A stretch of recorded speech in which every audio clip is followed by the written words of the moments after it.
মার্কিন যুক্তরাষ্ট্রের প্রেসিডেন্ট পদে ডোনাল্ড ট্রাম্পের নতুন মেয়াদের শুরুতে তাকে শুভেচ্ছা জানিয়েছেন অন্তর্বর্তী সরকারের প্রধান উপদেষ্টা ড. মোহাম্মদ ইউনূস।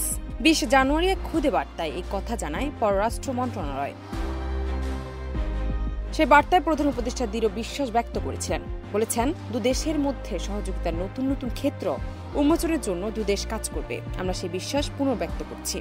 ডোনাল্ড ট্রাম্পের নতুন মেয়াদ শুরুতে তাকে শুভকামনা জানাই। কেউ না বুঝলেও আমরা আপনার প্রয়োজন বুঝি, আর তাই তো অত্যাধুনিক ফিচার সম্বলিত বিভিন্ন সাইজ আর কালারের 250-টিরও বেশি ডিজাইন অপশন নিয়ে ওয়ালটন স্মার্ট ফ্রিজ বোঝে আপনার প্রয়োজন।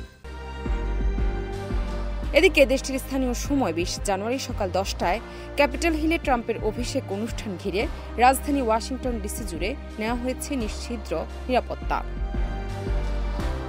ট্রাম্পের অভিষেক অনুষ্ঠানে যোগ দিতে ওয়াশিংটনে আসছেন বিভিন্ন দেশের রাষ্ট্র সরকার প্রধান। এদের মধ্যে আর্জেন্টিনার প্রেসিডেন্ট জাভিয়ার মাইলি ও ইতালির প্রধানমন্ত্রী জর্জিয়া মেলোনি অংশ নিয়েছেন। জান্নাত নিপু, দেশ রূপান্তর।